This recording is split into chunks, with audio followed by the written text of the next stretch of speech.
Ciao, se ti piacciono i miei video iscriviti al canale. This project was a risky step because no one had put together rock music and opera before. What was your first reaction to that idea, and what were the difficulties you encountered? Okay, you are correct in everything you say here, because there was no template for this. Nothing like this had been done before. Classical singers had tried to record, crossover music or pop. It doesn't work. If you try to sing, the phrasing is different. Everything is. It is like asking a ballet dancer to tap, or dance. It is a different discipline. The physical side of producing the sound is different from the way a rock singer would sing. The first thing we had to do was, I remember saying to Freddie, look, there are two things about this which are very important. You are, in my opinion, the greatest rock singer in the world. Okay, you don't change. You sing rock. You never tried to sing opera. She is the greatest living soprano in the world. All she should do is sing like the greatest living soprano in the world. What do we have to do?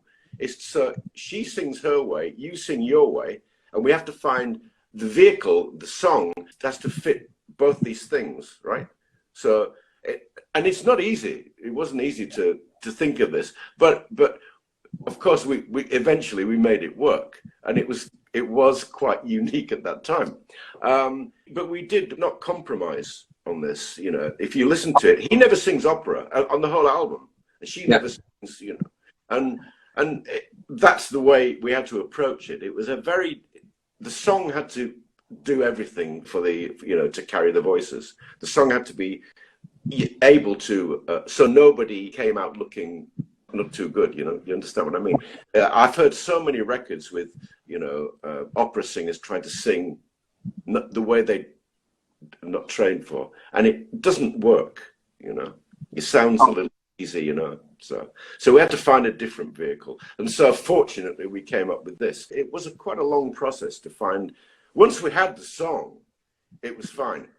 The funny thing is that we'd worked so hard to get this right, and because we did a demo with just piano and voices, and Freddie did both voices, which he loved to do. We sent this to Montserrat and said, look, this is the idea. And she said, I love it. When can I come and sing on it? Because we had to put the track down first. Well, we did that very quickly.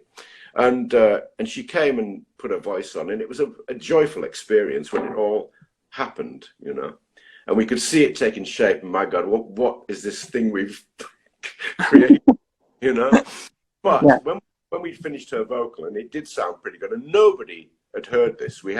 Nobody from the record company had no idea what we were doing at all. It helps you. Nobody came into the studio, and we kept it a big secret. And when we'd finished it, David Richards and Freddie and I looked at each other and went, wow, I don't know what the world is going to think of this, but it's definitely different. So when we finished it, also Montserrat said, I love this. It's so wonderful. Can we do an album?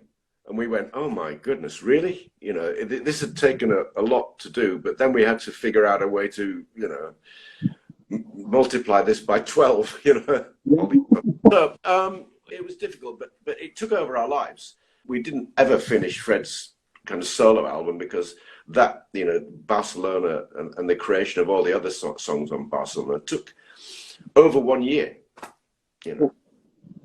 The writing is very hard for this because you have to, and each of these songs tell a story, and so that is how it started. So. Okay. Next question. I have also had Peter Straker in my life. Okay.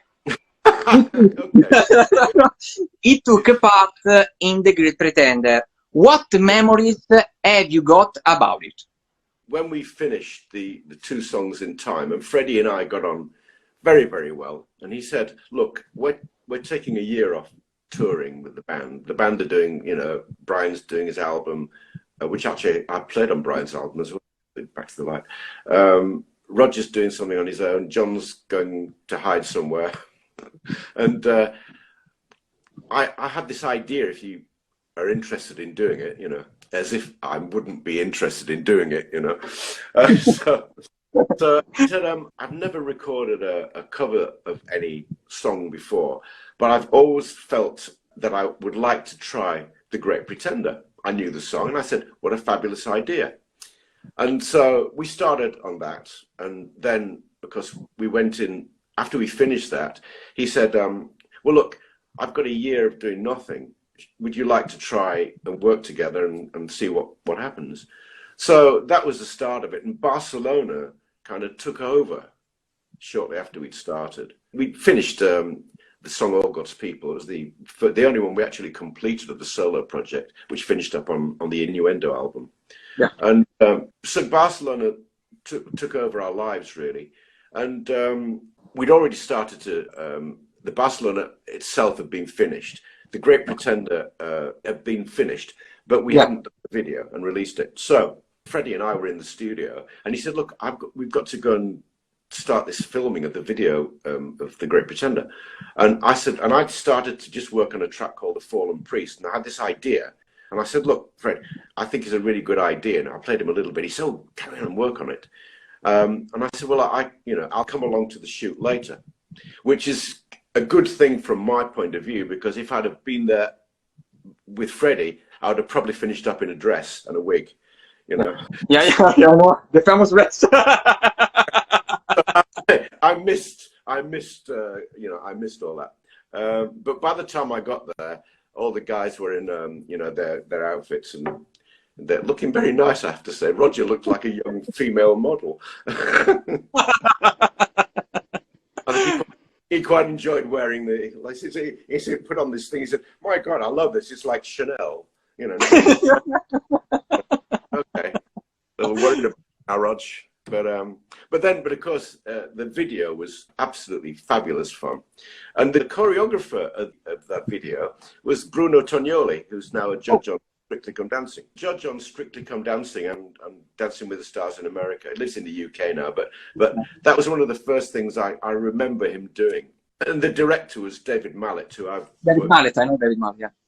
And David did a lot of the Queen videos. So it was a very joyful experience. And if you and it was just hysterically funny, you know, when the guys were all getting ready, dressed as girls and things. And it was just a very joyful, funny, you know, few hours. Cool. And I would have to say that when you look at the start of The Great Pretender, that when Freddie comes bursting through and down the stairs with all the Freddie Mercury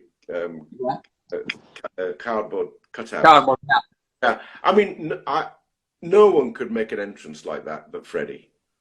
You know, it's just incredible, and I think it's a great vocal as well. It's just, you're right, fabulous, amazing. So that was The Great Pretender, and Peter Straker, who was a very funny man, and a good Okay. Yeah.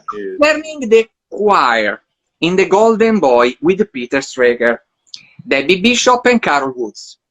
Are there some anecdotes you want to share with us? Yeah, these songs, all the tracks on Barcelona, were a journey, because we'd sometimes start with one idea and then say, well, okay, that's very good. But these songs were not just 3-minute pop songs. They maybe last 4, 5, 6 minutes. And so they were kind of a story, like an opera, you know, like an opera goes. And so there are many different kind of styles in each track. And we started off The Golden Boy with one idea, but it was kept kind of very orchestral and very dramatic, you know, like a musical theatre or like an operetta or something. And then it had to change. And it was just one of those days, and I was in the studio, you know, waiting for something to happen. And I was playing something on the piano, and it was I love gospel music, and a lot of the style in which I played rock music had things I'd learned from listening to piano players. Okay. Fred came in, he said, I really love that, and he loved gospel music as well. And we got to this part in in the Golden Boy where it had to change, and he said maybe we could have something, maybe a gospel choir on there to make it sound a little different from a classical choir. And we started to mess around with it a little bit, and very quickly we had this idea to, you know, so when it changes, you know, it goes into this kind of gospel feel, and it just worked very well. And you know, the original thing, of course, is all of these things were just piano and voice. Every single track on basso started with just Freddie and I on, you know, piano and voice. So, but even just with that, it sounded like a complete song. It just needed a little bit of decoration here and there to make it what it is. But it was great to get the choir in, because they were all good fun, all good friends, and all fantastic singers. You know, Amazing. Carol Woods, Madeline Bell, and because they were thrilled to be working with Freddie, you know, and they were just a joy. It was just a joy to do. Yeah. Amazing. Okay. The musical Time at the Dominion Theatre was the last live performance of Freddie Mercury. Is there a video about that night? No, sadly, there isn't, Roberto. No, there's no video of that night. Before the show started, we did the show live in the evening, and it was an AIDS benefit, and it was in the very early days of AIDS. We had people, you know, in there collecting for the AIDS charity, and we shot the Time video, the original Time video, which Freddie sang, in the afternoon before the show. But then the show had to be ready to do the, you know, the show which people had paid to come in and see. So actually, there was no real plan at that point for Freddie to be even on stage, and it was worked out very quickly that he would come on and join Sir Cliff Richard and sing, you know, a couple of duets, and that all happened very quickly. In fact, Freddie spent much of the time in the audience, but he was he went round with selling ice cream. You know this story? Yeah, I know. People would like, would you like an ice cream? Look around and there's Freddie Mercury. But the problem was with filming at that time is that you had to, in order to do that, you had to get the permission from the Actors Union Equity for all the people that were filmed, and you have to have contracts. It was too difficult, and it would have involved actually paying everybody to be in a video, and the idea was to raise money for the AIDS charity. So we didn't have enough time in the first instance to organize all that. Secondly, it would have been too expensive, so the video was not done. It's a shame, but you know, it was a fun evening. Okay. Talking about your collaboration with Freddie, would you like to tell us something funny or told? Where do I start? My collaboration with Freddie. Well, it went. Well, look, Freddie Mercury had a great sense of humor. He was a very funny guy. The one thing about working with Freddie is there were always two distinct sides with Freddie. One is, well, Freddie worked as hard as anybody I've ever worked with in the studio. In the studio, very little time was spent when it wasn't just music. You know, there were no. You could take a little break for, you know, some tea or, you know, something. But basically, when we were in the studio, it was really full-time concentration and work, very hard. And so when it came to going home, we'd often go back to Garden Lodge and just relax. And then Freddie Mercury became the other Freddie Mercury, which is the guy who loved to play games, you know. Yeah. So we play Scrabble, we play I know Scrabble stuff, and watch TV, just do very ordinary, normal things. And Freddie's home was beautiful, but it was a home.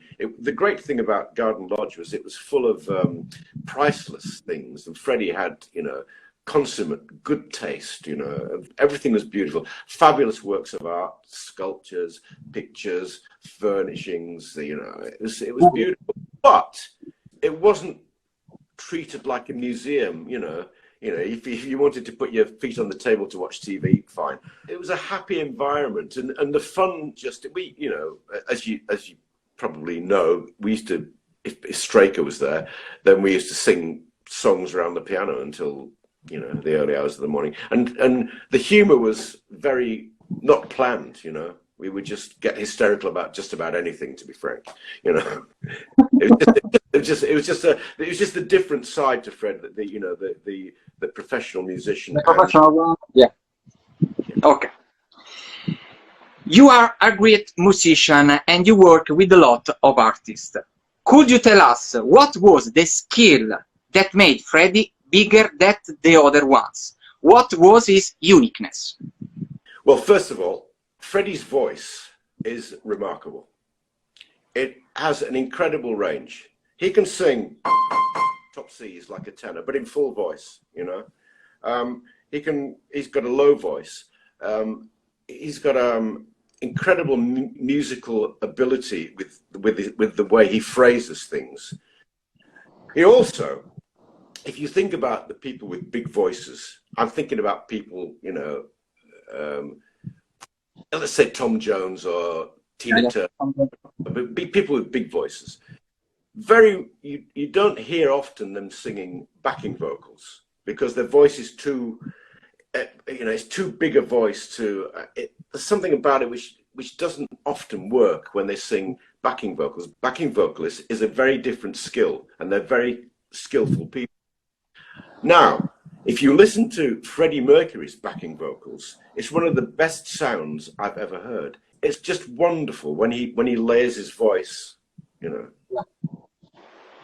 And he had his own language. He had a little book, green book, I can see it now, what he wrote down in his own. He didn't write music down in notation like, you know, like a composer would or a writer would, like I would, for example. I would write it down, say that's, you know, whatever.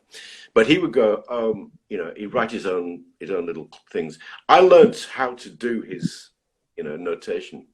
And so he would so often say to me, oh dear, he said, write me some 4-part harmony that fits your chords, you know, whatever. And so I would write them out for him, and he would just go, okay, and he would sing that, and he would go through them all. And often when we'd finish, he would go, oh yes, that's very nice, very nice. And then he'd say, I'll just do one I've got in my head. Yeah. And then that very nice 4-part harmony suddenly would become, oh my God, it's difficult to explain. There would be something, maybe one note, one little bit of phrasing, one answering, something that made it different from anything else. And that was the skill that Freddie had, bringing that sort of uniqueness. It's difficult to explain. It wasn't one single thing. It might have been a different note in the chord. It might have been a different way to phrase something or whatever. But that was a unique thing. I mean, you know, I've never worked with anybody that was that instinctively good, you know, in terms of inventing something on the spot. The next thing about Freddie Mercury is the physical ability of the man. Freddie would sing. I remember when we did the tribute concert when Freddie died, and I played on the George Michael set. And when we were rehearsing this, and Somebody to Love, and George Michael was an amazing artist. Fantastic singer, lovely man too, fantastic singer, great performing artist. When we finished rehearsing this, we did it at a semitone down from the Queen key as well. Yeah. At the end of it, George said, what do you think? I said, God, it sounds fantastic. And he said, you know, one thing I realize, this is a very exhausting song to sing. You know, all Queen songs are actually, or most of them are. He said, one remarkable thing is that Freddie would, I'm tired from singing this one song. We've been working on this one. And if Freddie was on stage for 2 hours, he would sing all these songs and also run 10 kilometers. You know, if you think about, if you watch a Freddie Mercury performance, it's not just the voice, which is amazing. It is the actual physical things he puts into the show. And Freddie's moves were just instinctive and quite unique. And I know a lot of people, other great performers, have watched him and gone, wow, I can take some of that for myself. Prince was one of those guys. Loved the way Freddie moved, you know, and Prince was unbelievable. Yeah. So He had all those things, and when you put all those things together, you get something that's actually doesn't come along too often in your lifetime. Unbelievable. For my money, and I've been lucky enough to work with some great artists, and it's not that one's better or worse, just that Freddie was so different and so unique. I think he has a special place in sort of popular music history. For me, he's the best. Is there anything you would have liked to realize with Freddie, but you didn't have unfortunately time and chance to do together?